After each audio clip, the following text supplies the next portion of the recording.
Peter Pan. Read the story along with me and find out what happens.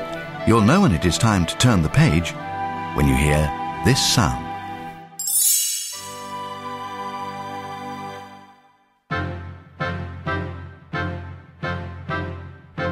Wendy Darling and her brothers, John and little Michael, were restless. It was almost their bedtime, but they weren't sleepy at all. "What shall we play?" asked John with a sigh. "I'm tired of all our old games." "Well," said Wendy, "I could tell you a story about Peter Pan." "Hooray!" shouted Michael and John. So Wendy told them about Peter Pan and the pirates. Wendy knew lots of stories about Peter Pan. Peter was a magical boy who lived in Neverland with his friends, the Lost Boys, and a pixie named Tinker Bell. In Wendy's stories, Peter and his friends had lots of exciting adventures. After Wendy had finished this story, John and Michael pretended to be pirates. "Take that!" shouted John as he waved his toy sword. Just then, the children heard a voice just outside their window. "It must be round here somewhere," the voice said. The children looked out. It was Peter Pan. Peter flew by the nursery window often.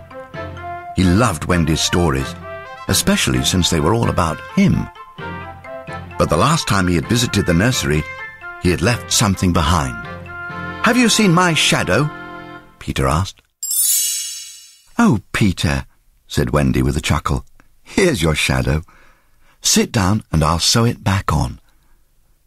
While Wendy sewed Peter's shadow back on, her brothers asked Peter about Neverland. "Neverland?" said Peter with a laugh.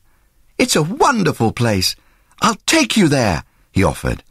"Once we're there, Wendy, you can tell the Lost Boys your stories, and John and Michael can help us fight pirates." "But how can we get there?" Wendy asked. "That's easy. All you've got to do is fly. Just think happy thoughts," Peter told them. The children thought their happiest thoughts, but they still couldn't fly. "We won't be able to go with you," said a disappointed Wendy. Peter was puzzled for a moment, but then he laughed. "I forgot the pixie dust," he said. He sprinkled some of Tinker Bell's magic dust on the children. In no time at all, they were flying through the air, on their way to Neverland.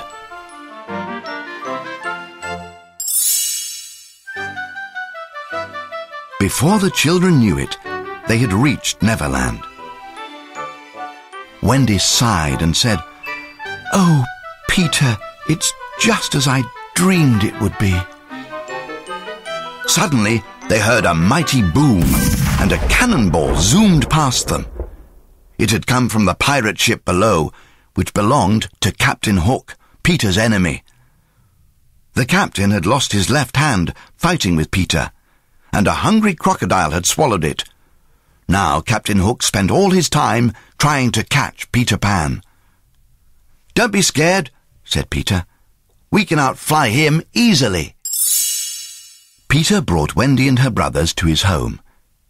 He lived in a secret underground hideout with the Lost Boys and Tinker Bell. The Lost Boys were waiting outside to welcome Peter Pan and his new friends. They were happy to hear that Wendy was going to tell them stories. But Tinker Bell was unhappy. She thought Peter Pan liked his new friends better than he liked her. She was especially jealous of Wendy. So while Peter showed Wendy, John and Michael his secret hideout, Tinker Bell flew away. Later, the Lost Boys offered to take Michael and John on a tour of Neverland. "Oh boy," said Michael as they marched through the jungle. "I bet we'll have plenty of exciting adventures here." As the boys followed John through the jungle, none of them noticed all the mysterious eyes that watched them from behind the bushes and trees. Without warning, a group of Indians leapt out of the bushes and grabbed the boys. The Indians tied up the boys and took them to the Indian village. At the village, the Indian chief was waiting for them. He was very angry. "Where is my daughter, Princess Tiger Lily?" he asked the lost boys. "What have you done with her?" "We haven't done anything with her," said the boys. "Will you let us go now?"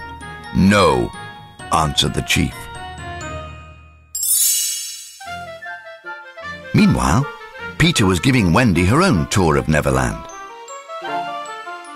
As they flew, Peter suddenly noticed Captain Hook and his first mate, Mr. Smee, in a small boat. They were heading for Skull Rock, and they were not alone. They had captured Princess Tiger Lily. Peter Pan and Wendy flew closer. "If you don't tell us where Peter Pan's secret hideout is, we will leave you here," Captain Hook said to Tiger Lily. But Tiger Lily refused to even look at Captain Hook. At once, Peter flew down to rescue Tiger Lily. "Stop what you're doing, Hook, or you'll have to answer to me," Peter shouted. Captain Hook and Peter began fighting, but Peter was much too quick for the captain. In the water nearby, a hungry crocodile watched as Peter and Hook fought. It was the very same crocodile that had once swallowed Hook's hand. The crocodile had liked the taste so much that he always followed Hook around, hoping to get another bite. Hook was no match for Peter, and he soon fell into the water. The crocodile had been waiting for this chance. Hook, however, was determined to escape its gaping jaws. "Smee!" he shouted. "Save me!" "I'm coming, Captain! I'm coming! Hold on!" Smee shouted as he rowed swiftly towards Hook. While Smee rescued Hook from the crocodile, Peter quickly untied Tiger Lily. Then Peter flew away, carrying Tiger Lily in his arms. Wendy followed them to the Indian village. The chief was very happy to get his daughter back. He released all the boys at once. Then he gave orders for a big celebration. Everyone sang and danced and had a wonderful time. After the party, Peter, Wendy and all the boys went back to the secret hideout. Tinker Bell hadn't gone to the party. She was still jealous of Wendy, and when everyone returned, Tinker Bell flew off by herself. She was so angry that she didn't notice someone watching her. Suddenly, the little pixie found herself trapped in a pirate's cap. Smee hurried back to the ship with Tinker Bell. Once aboard the ship, Smee released Tinker Bell. "Welcome aboard, Miss Tinker Bell," said Captain Hook. "I am sure you have noticed," he continued, "that things have gone from bad to worse on this island since that girl, Wendy, arrived. Tomorrow I'll be leaving the island forever. I'll take Wendy to sea with me, if you tell me where I can find her." All Tinker Bell wanted was to get rid of Wendy. She dipped her feet in some ink.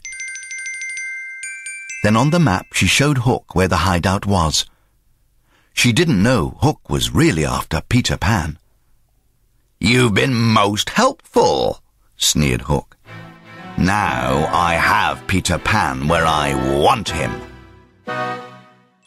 Hook locked Tinker Bell in a lantern and ordered his men to surround Peter's hideout. Meanwhile, Wendy and her brothers had decided it was time to go home. The lost boys wanted to join them, but Peter didn't want to leave Neverland, so he stayed behind in the hideout and never saw the pirates capture Wendy and the boys as they left. The pirates took Wendy and the boys to the ship. They tied the frightened children to the big mast. "I'll give you a choice," said Hook. "Become pirates or walk the plank." When Tinker Bell had heard Hook's plan, she knew she had to warn Peter.